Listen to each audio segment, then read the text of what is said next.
numérique.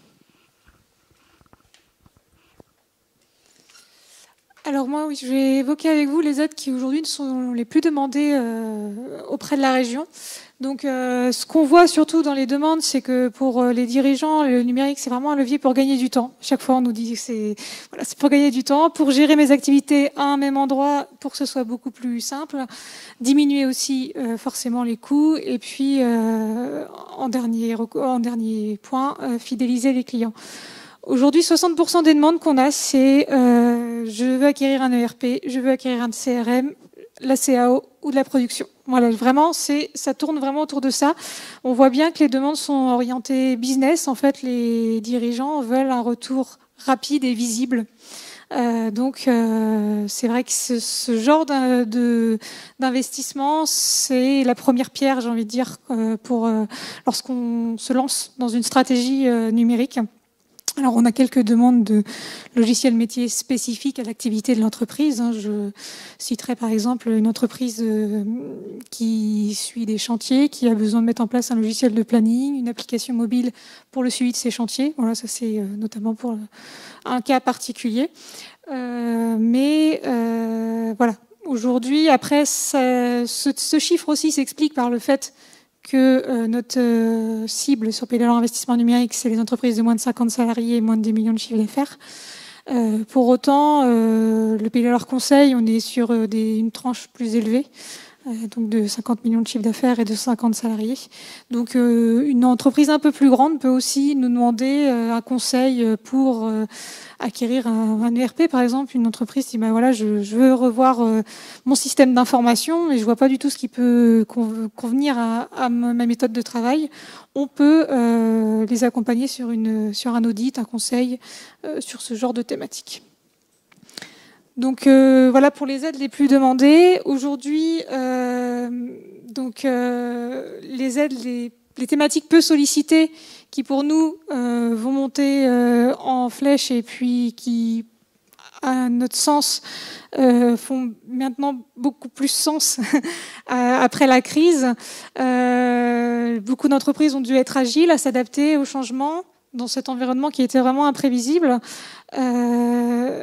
Donc c'est vraiment ces trois thématiques-là qui, depuis la crise, depuis le confinement, sont ressorties. Le e-commerce, énormément de structures nous ont appelés pour je ne peux plus vendre, je ne sais plus comment faire, j'ai besoin d'un site e-commerce.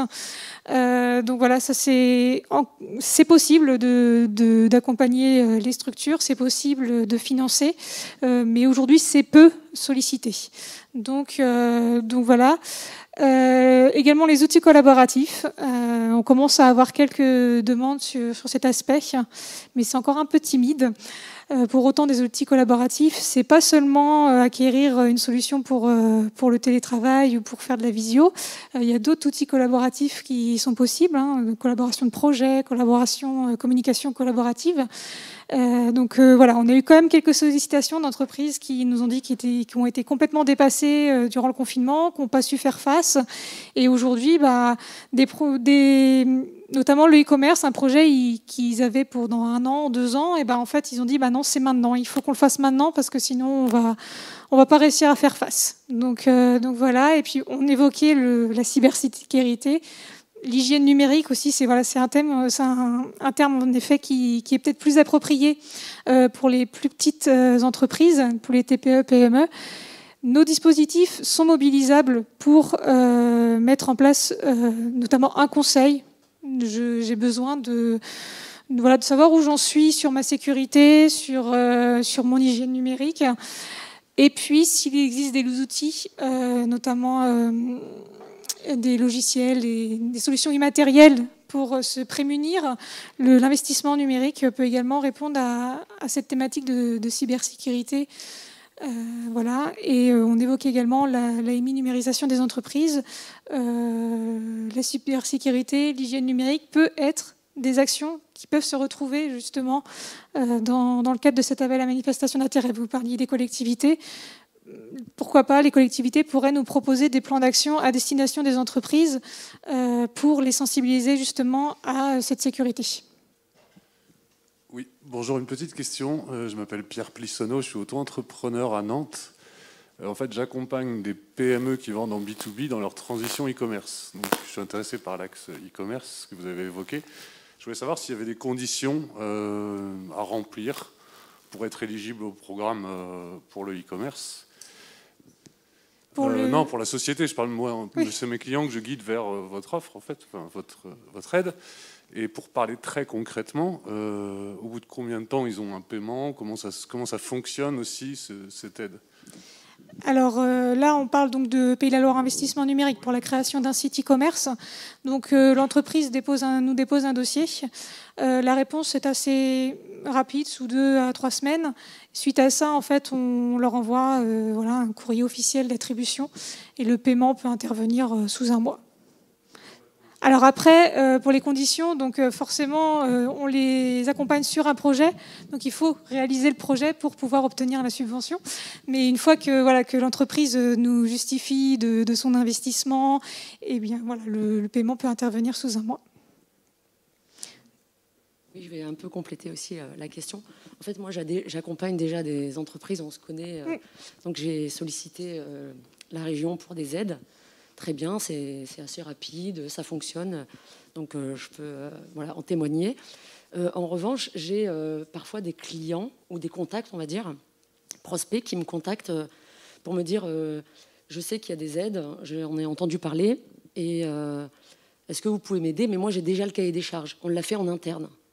Donc comment, aujourd'hui, est-ce que c'est possible d'avoir comment dire, une aide régionale investissement numérique quand on a fait son cahier des charges en interne, sans avoir besoin d'un consultant?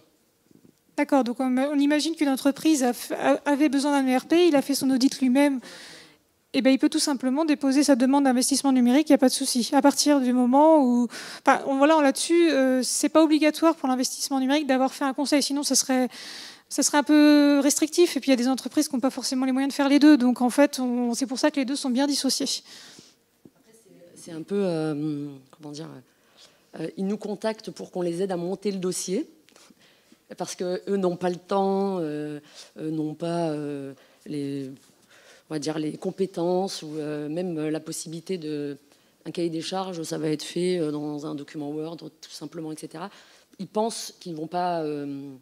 avoir ces aides, donc nous contactent, moi me contacte en l'occurrence, et moi quelque part ma plus-value, elle est, voilà, c'est vrai que je sais jamais comment me comporter face à ce genre de demande.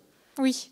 Est-ce que justement il faudrait pas imposer qu'il y ait un consultant qui soit, alors c'est une question, hein, est-ce qu'un consultant n'est pas obligatoire justement parce qu'il a un œil extérieur, il va donner son expertise, apporter